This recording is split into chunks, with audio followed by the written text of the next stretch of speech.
Well, Happy New Year, everybody. My name is Reid. I'm the president of real assets here at Westwood. I'm excited to give you an update on our 2023 performance in the energy infrastructure space and also share some thoughts about our outlook going into 2024. So as we normally do, we like to review the major energy indices. So starting off at the top, we show three different energy infrastructure indices. As you can see on the far right year-to-date column, the midstream energy index, the AMNA, was up about 14%, so a solid return for the year. The energy select index up about 16% due to a little bit different weightings in the stocks. And then the best performing area of the market was the Alerian MLP index, up about 26.5%. So a very good year for MLPs last year. December, as you can see, was a modest pullback of 0.5% to 2%, given about a 5 or 6% drop in crude oil. In terms of other energy sectors, it really wasn't that good of a year. You can see year-to-date XLE, which is mainly upstream, along with XOP, again upstream, was basically flat, up 3%. Not very exciting year. Oil service also pretty low, up 3%. And then the renewable sector really struggled, down 20 to 27% because of rising interest rates, which put pressure on their business models, which require a lot more leverage to be profitable. In terms of the commodity returns last year, crude oil was down about 11%. That was mainly a function of a correction and regression back to the mean after the significant move up after Russia attacked Ukraine. Oil did rally to 130 back in 2022, and so it retraced those gains down to about $70 at the end of the year last year. The big story was natural gas. However, it fell about 44%. That was due to, again, profit taking and regression to the mean after the spike in 2022, and generally speaking, warmer weather both in the winter and the summer last year. In terms of the breakdown in performance, we like to kind of slice and dice it to show the C Corp average was up in December about 1.5%. MLPs corrected down about 4%. And Canadian C Corps are up about 0.6% in December.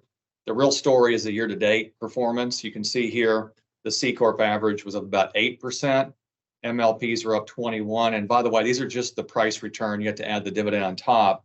The average Canadian company was up about 6%. So the takeaway here is U.S. companies did better than Canadian companies because they typically are associated with better balance sheets and higher dividend growth. And overall, all three sectors performed well last year. When we look at the investment themes, this chart will probably look pretty familiar. It hasn't changed a lot in the last couple of years. That's because the financials are so strong in our space. Really, they're just not changing that rapidly. The big change occurred when Russia attacked Ukraine. Many countries that were focused on ESG policies and decarbonization became much more interested in energy security to protect their economy. And ESG kind of took a back seat to energy security, and that probably will continue. And in terms of midstream, the fundamentals are very strong. Our companies continue to harvest cash flows, pay out attractive dividends around 6%, and the dividend coverage is about 1.8% today, a very attractive number. And then to the extent they have extra cash, they can do share buybacks. We quantify that to be about 1% reduction in the share count annually coming up for 2024, and the companies can continue to delever and pay down debt. So it's a very attractive combination of paying dividends, increasing dividends, and paying down debt while buying back shares at the same time. And in terms of our outlook, it's pretty similar to last year. We expect to see next year 4 to 6% EBITDA growth, very similar to last year. Dividend growth, we think, will be in the 5 to 7% range. And that's driven by oil and gas volume growth in the 2 to 5% range. A good example of dividend growth is Enterprise Products. The largest MLP came out with a 5% dividend bump this week, year over year, and they pay about a 7.5% yield. And so as an investor, we think looking at the yield plus the growth kind of puts you into an expectation territory of low double-digit returns next year.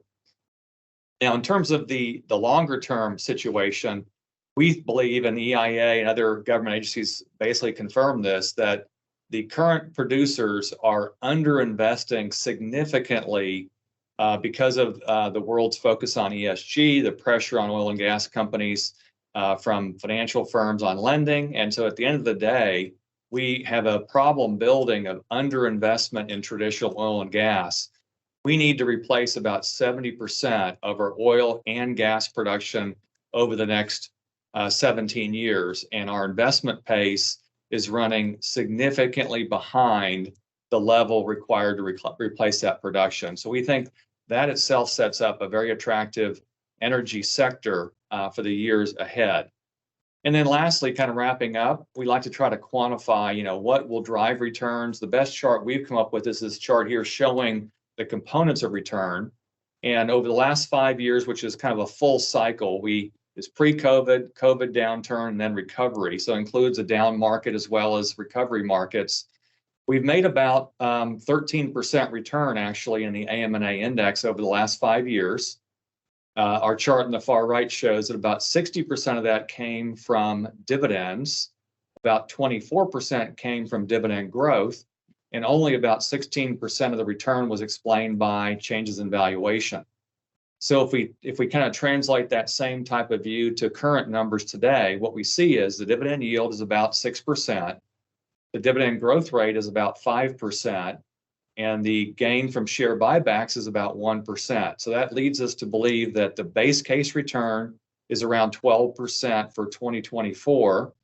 Now, we don't think that the yield's going to change much. The growth in dividends won't change much. And so the big variable is going to be valuation.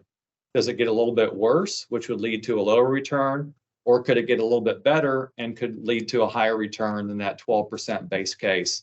But at the end of the day, relative to other public asset classes, we think this low double-digit return potential looks really good for the midstream energy index. So hopefully we can see another, actually what will be a fourth year of positive returns coming up, hopefully in 2024 with the midstream index.